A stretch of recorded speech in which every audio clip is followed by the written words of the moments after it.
Welcome, world, to Stuart, Iowa, my hometown, a place I enjoyed speaking about. My name is Bob Cook.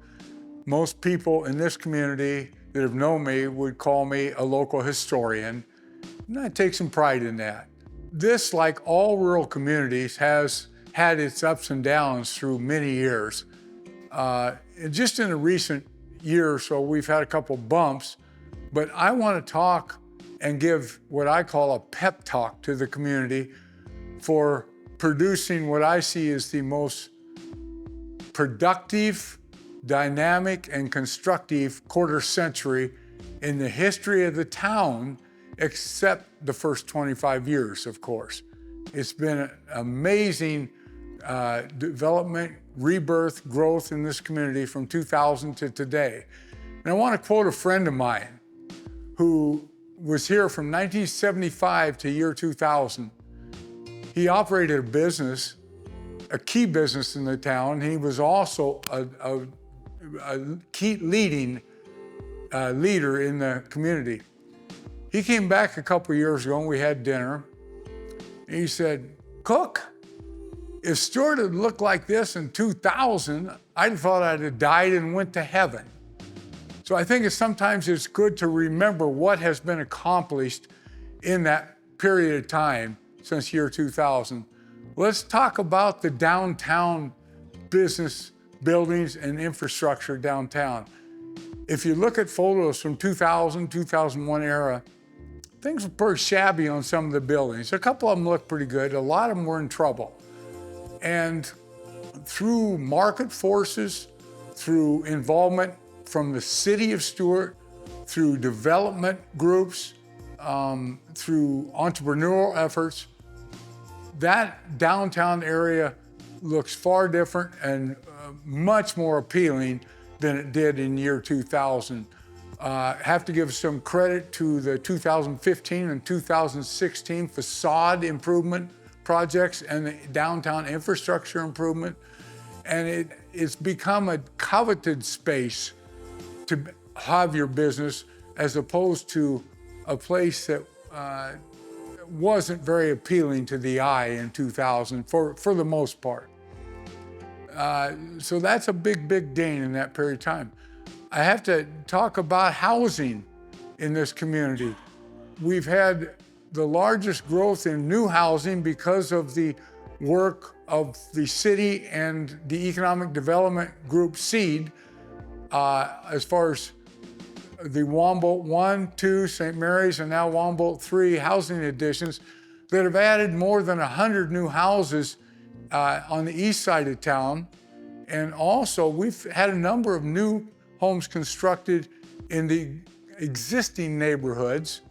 Another part of the housing story that we must remember is the amazing work that's been done to take kind of distressed properties, and this was pretty much market force with some city incentive. Low, moderate income incentives went to some of this, and they've been, some people call the term flipped, renovated, repaired, but there's probably at least 30 homes in this community that have gone from rental, dilapidated, they're kind of in despair look, to find single-family homes now owned, not rentals, and that's always a good move for a community. So we've made big gains, and we're starting to see development not in Stuart, but outside in the rural areas, some very expensive homes being built outside of town. It doesn't do a lot for the city property, except that it helps fill our schools. It adds to the county tax basis and starts repopulating that countryside that has lost a lot of population through the years. There's another plus in the community that's happened in the last quarter century.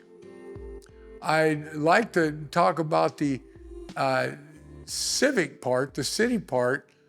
Great improvements in this period of time.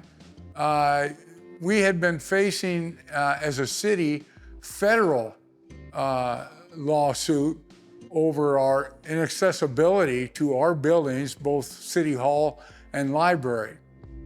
A change had to be made. A couple councils prior to that change just took no action, and the thing became a real pressure point for a council a few years back. They made a decision and they took down the old facilities and built new. And we now have a newer city hall and library and that replaced two old buildings. As a historian, it hurts when I see older buildings go, but I have to smile when I see what's going on at the library now. It's accessible, it's got dynamic programs, it's a hub for the community, lots of activity going on. The numbers of users and patrons that see the library on a monthly basis vastly expanded from what it used to be. And the City Hall is accessible to everybody and has a meeting area that is used far beyond our board, our council, utility board, actually for public gatherings of importance in the community. So that's a big change, but there's other parts of the city that's been improved through that period of time. We must remember, we had a 1979 swimming pool that we were all thrilled to get. 30 years later, it was replaced with a very modern aquatic center that is so popular, some days they have to close the door and say, we can't take any more. It's been a real draw for the young families. And if we want to continue to draw young families to community, they expect amenities, and we need to focus on more of those in the future. Other areas for young families, we have the skating rink. Stuart's been skating since 1880, and the Legion skating rink has gone through a renaissance in the last few years, and it looks as good as it did when it was new today, and still drawing crowds every Friday and Saturday night to skate. We have a bowling alley that's been invested in and still a recreation spot in this community. We have youth athletic facilities. That one program I have to talk about is our youth soccer program. It is robust, and our facilities and the amount of participants would rival a community 2 or 3 times this size. And if you're into health, I can't think of a program that develops youth health better than the soccer program. There has to be a focus we got to discuss during that time. We had had failed bond issues for many years in this community. And around I think maybe 2009, 2008, 2010 time, we passed a magnificent bond and we're able to build a new high school. We have new athletic facilities that probably are comparable to some communities much larger than our school district, and renovated an existing facility and added to it with new infrastructure for an elementary and preschool in this community that has made it a lot more workable situation. I'm proud of the facilities we have. There were some decades we weren't very proud of what we were working with. So that's been a big change in our community as well that excites me and helps draw people to the town. I would say we have to remember the interstate area, because none of this would be going on if we weren't fortunate enough to be located on Interstate 80.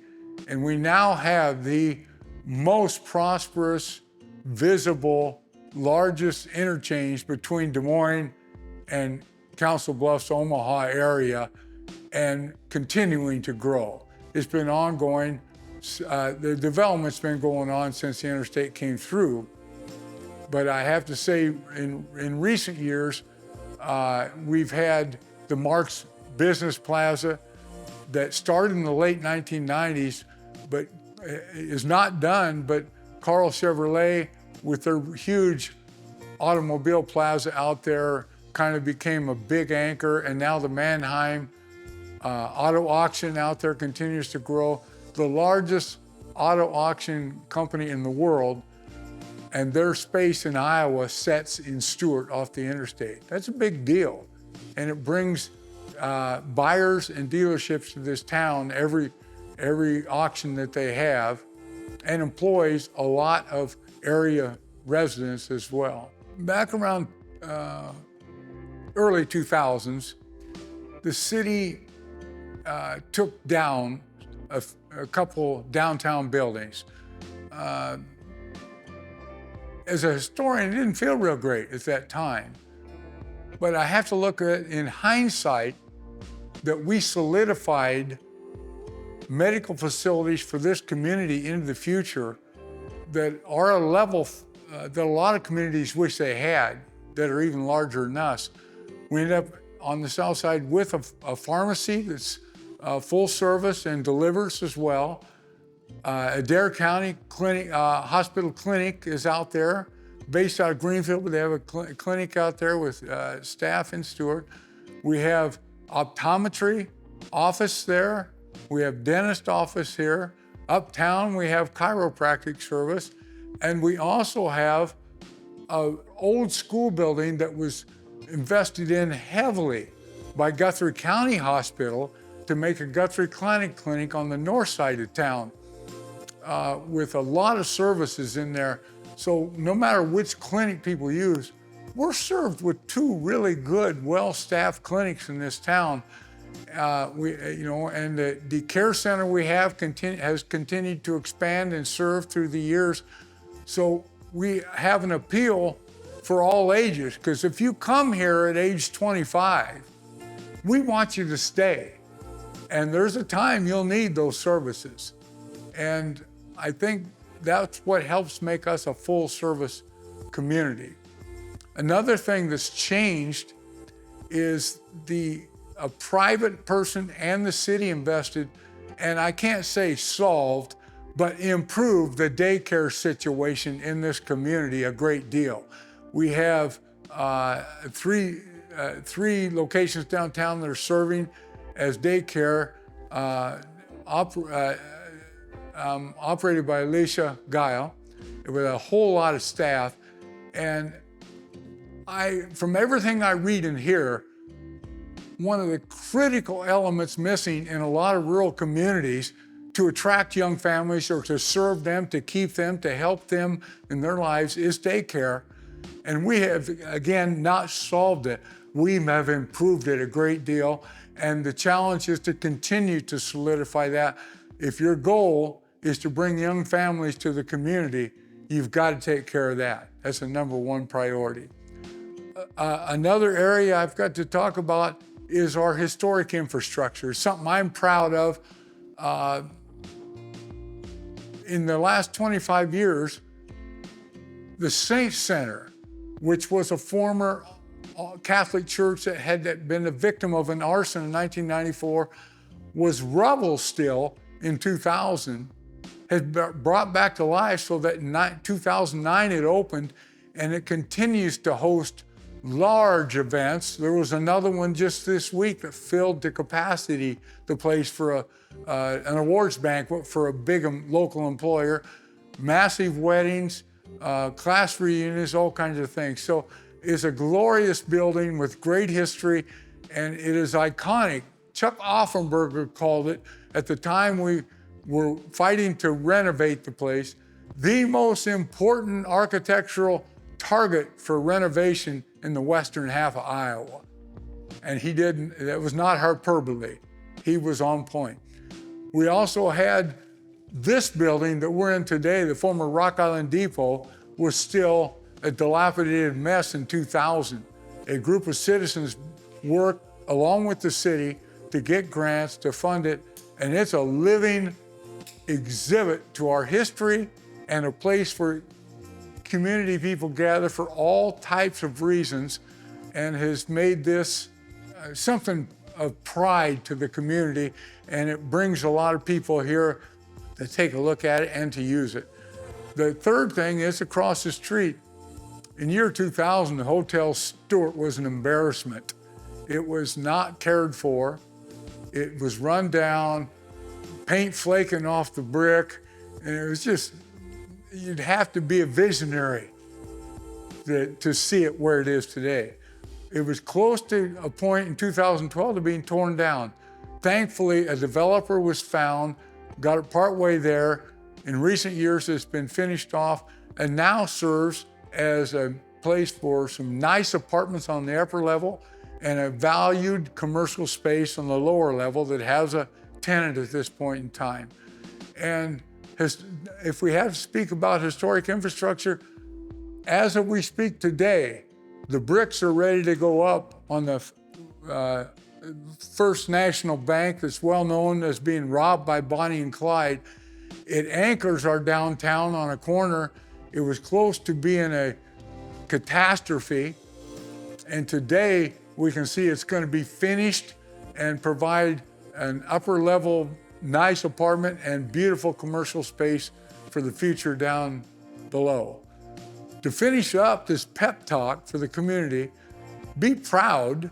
We're not where we want to be, and we always have our bumps and bruises, but we have zoomed past one of the county seat towns in our counties in population taxable growth, taxable valuation, and we're closing in on the other.